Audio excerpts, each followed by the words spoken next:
बहुत लोग सोचते हैं कि मौत के बाद हमारी अच्छाइयों और बुराइयों से हमें तोला जाता है, लेकिन मौत के बाद की सच्चाई कुछ और ही है। और अगर हर हफ्ते आपको नई डरावनी कहानियाँ सुननी है तो हमारे चैनल को सब्सक्राइब ज़रूर करें। आइए आज की सच्ची कहानी शुरू करें।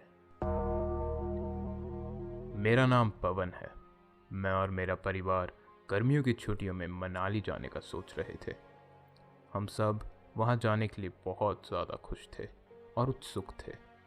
हमने ठंड के लिए स्वेटर्स और जैकेट्स भी ले ली थी। मनाली जाने के कुछ 2 हफ्ते पहले ही हमें खबर मिली कि मेरी दादी, जो कि हमारे गांव में मेरे दादाजी के साथ रहती थी, उनका एक्सीडेंट हो गया है और वो काफ़ी बुरी तरीके से घायल है। उनको तुरंत ही गांव के हॉस्पिटल में भर्ती करा दिया गया था। हमारा पूरा परिवार मनाली के सारे सपने छोड़कर उसी दिन गांव जाने के लिए निकल पड़ा। हम दिल्ली में रहते थे, पर हमारा गांव हरियाणा के एक छोटे से इलाके में था। हम कुछ सालों से गांव नहीं गए थे, जिसका मतलब हम सब काफ़ी समय बाद मेरे दादाजी और दादी माँ से मिलने वाले थे। वहाँ पहुँचने पर मेरे पापा और दादाजी पूरी पूरी रात हॉस्पिटल में रुकते और मैं और मेरी माँ दिन में हॉस्पिटल जाया करते थे।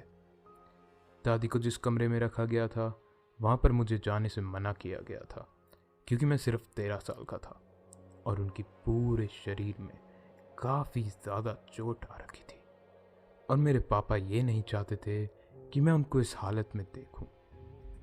मैं कभी कमरे के अंदर तो नहीं गया, पर कमरे के बाहर से ही हॉस्पिटल के दरवाजे के छोटे से शीशे से मैंने उन्हें देखा था। वो अपने बेड पर बेहोश पड़ी हुई थी। उनका पूरा चेहरा सूजा हुआ था।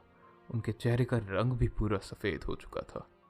उनके एक पैर में प्लास्टर लगा हुआ था और पूरे बदन पर चोट लगने के निशान थे। ये देखकर मेरी आंखों में आंसू आ गए थे।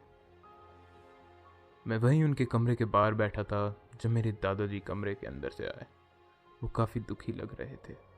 उनको देखकर साफ समझ आ रहा था कि उनके अंदर की उम्मीद अब टूट चुकी थी और उनको समझ आ गया था कि दादी अब ठीक नहीं हो पाएंगी। मुझे उनके चेहरे पर सूखे हुए आंसू तक दिखाई दे रहे थे, मानो वो दिन रात बस रो ही रहे हों। मेरे पापा ने उसी वक्त दादाजी को गले लगा लिया और वो दोनों रोने लग गए। शाम के अब 7 बजने वाले थे और हम सभी ने कुछ खाया नहीं था और ना ही किसी को भूख लगी थी, पर फिर भी अपनी तबीयत को ध्यान में रखते हुए हम सब हॉस्पिटल के ही कैंटीन में कुछ खाने के लिए गए। हम सब साथ बैठकर खाना खा रहे थे और मेरे दादाजी मुझे मेरे पापा के बचपन के किस्से सुना रहे थे। उनके वो किस्से सुनते वक्त काफ़ी समय बाद मैंने मेरे पापा के चेहरे पर हंसी देखी और वो देखकर मेरे अंदर का डर भी थोड़ा कम हो गया था। कुछ 9 बजे थे जब मैं और मेरी मम्मी घर के लिए निकल गए। पापा और दादाजी रोज़ की ही तरह हॉस्पिटल में रात बिताने वाले थे। पूरा दिन हॉस्पिटल में बिताने के बाद मैं काफ़ी थक गया था और घर आते ही मैं अपने कमरे में लाइट बंद करके सोने के लिए लेट गया। रात के कुछ 3 बजे प्यास लगने के कारण मेरी नींद खुली। कमरे में पूरा अंधेरा होने के कारण मुझे कुछ दिखाई दे नहीं रहा था। मैं बेड से अपना हाथ नीचे करके अपने पानी की बोतल को ढूंढ रहा था जब मेरी उंगलियों पर मुझे कुछ ठंडी सी चीज़ महसूस हुई।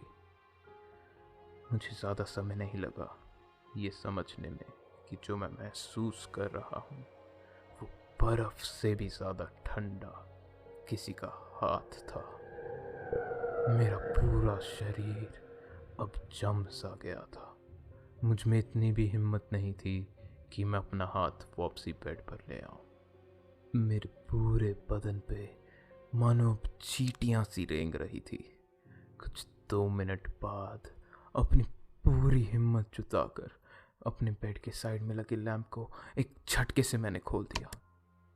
लैंप की उस धीमी धीमी रोशनी में मुझे वहाँ जो कोई भी था उसका चेहरा तो साफ दिखाई नहीं दे रहा था, लेकिन उसको देखकर मुझे समझ आ गया था कि वो और कोई नहीं मेरी दादी माँ है। अब वो धीरे से मेरे और पास आने लगी और मुझे उनका चेहरा भी साफ साफ दिखाई देने लग गया था। वो बेड के साइड पर जमीन पर बैठ गई, मानो जैसे वो किसी से छुप रही हो। मैं उनको घूरे जा रहा था और मुझे कुछ समझ नहीं आ रहा था कि यहाँ हो क्या रहा है। वो बस चुपचाप बैठी रही। उन्होंने अभी तक हॉस्पिटल के कपड़े ही पहने हुए थे। दादी माँ, मेरी आवाज़ सुनते ही उन्होंने अपना चेहरा मेरी तरफ घुमाया और मुझे घूरने लग गई। उनकी आंखों में एक अजीब सा डर दिखाई दे रहा था और शायद इस डर के मारे ही उनके पूरे चेहरे का रंग भी उड़ सा गया था। लेकिन इस समय उनके पूरे शरीर और चेहरे पर एक खरोच तक का निशान नहीं था। न जाने क्यों वो बस बार बार मेरी बिस्तर की दूसरी तरफ बनी खिड़की की तरफ देखे जा रही थी। मेरे भी डर के कारण आवाज़ गले में ही अटकी पड़ी थी, पर मैंने हिम्मत करके उनसे पूछा, दादी माँ, क्या आप ठीक हो? मेरे इतना कहते ही वो मेरे और पास आई और मुझे फुसफुसाते हुए बोली, उसको मेरे से दूर रखो, उसको मेरे से दूर रखो। श्याम कहाँ है? वो मुझे बचा लेगा। श्याम कहाँ है?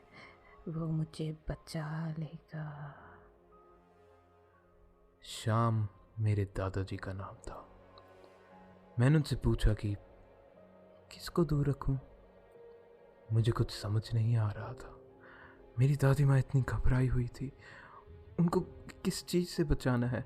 आखिर दादी माँ यहाँ आई कैसे? मैं मन ही मन बस यही सोचे जा रहा था। अब वो दोबारा खिड़की की तरफ देखने लग गई। उनके चेहरे पर बढ़ते डर को देखकर साफ साफ समझ आ रहा था कि उनको वहाँ कोई दिखाई दे रहा है जिसको मैं नहीं देख पा रहा।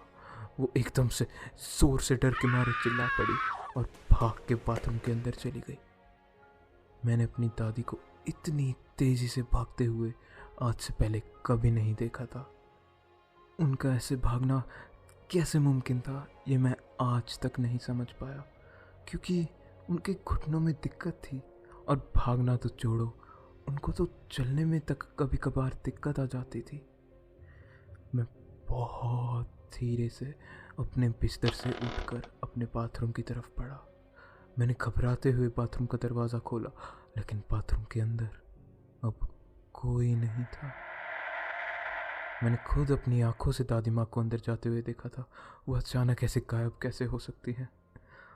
13 साल की उस नन्ही सी उम्र में ये सब होने के कारण मैं बहुत ज़्यादा डर चुका था। और तभी अचानक मुझे मेरे कमरे के दरवाजे पर जोर जोर से खटखटाने की आवाज़ सुनाई दी। मैं वहीं रो पड़ता, लेकिन दरवाज़ा खोल के मेरे पापा मेरे कमरे में आए। उनकी आंखों में आंसू भरे हुए थे। उन्होंने मुझे बताया कि कुछ 1-1.5 घंटे पहले ही मेरी दादी गुजर गई थी। ये सुनकर मैं जोर जोर से रोने लग गया और मेरे पापा ने मुझे गले लगा लिया। मैंने अपने आंसू पोंछते हुए अपने पापा को मेरे साथ जो कुछ भी हुआ सब कुछ साफ साफ बताया कि कैसे दादी माँ मेरे कमरे में आई थी और बहुत डरी हुई थी, कैसे वो किसी से छुप रही थी और फिर अचानक गायब हो गई। मेरे पापा ने मेरी पूरी बात ध्यान से सुनी और मुझे उनके चेहरे पे घबराहट साफ साफ दिखाई दे रही थी, लेकिन उन्होंने मुझे दिलासा देते हुए कहा कि दादी माँ अब इस दुनिया से अच्छी जगह पर है और खुश है। मैंने उनकी बात मानने की पूरी कोशिश करी, पर आज भी उनका वो डरा हुआ चेहरा मैं अपने दिमाग से निकाल नहीं सकता। दादी के क्रियाक्रम के बाद मुझे मेरे पापा ने बताया कि मेरे दादाजी ने भी क्रियाक्रम से पहले मेरी दादी की आवाज़ सुनी थी और उन्होंने उनको बताया कि वो खुश हैं, किसी भी तरह की तकलीफ़ में नहीं है और हमें भी खुश रहना चाहिए। ये सुनकर मेरी चिंता कुछ समय के लिए कम हो गई। क्रियाक्रम को अब 1 हफ्ता हो चुका था और सब कुछ ठीक जा रहा था, जब एक रात मुझे एक बहुत भयानक सपना आया। सपने में मेरी दादी रो रही थी और किसी चीज़ से बहुत डरी हुई थी। मुझे मालूम तो नहीं किससे, पर वो बार बार मुझे उस चीज़ से बचाने के लिए कह रही थी। इस सपने के बारे में मैंने किसी को नहीं बताया, क्योंकि मैं नहीं चाहता था कि घर के उस दुखी माहौल में मैं और दुख लाऊं। ये सपना मुझे पूरे 1 महीने हर रात को आया करता था। धीरे धीरे करके वो सपना तो बंद हो गया, पर आज भी मैं यही सोचता हूँ कि क्या मेरे दादाजी ने सच में मेरी दादी की आवाज़ सुनी थी, या वो आवाज़ उस चीज़ की थी जिससे मेरी दादी इतना डरी हुई थी। मैं सिर्फ प्रार्थना कर सकता हूँ कि अब वो जहाँ भी हो ठीक हो, और जिस भी चीज़ से छुप रही थी उसने उनका पीछा अब छोड़ दिया हो।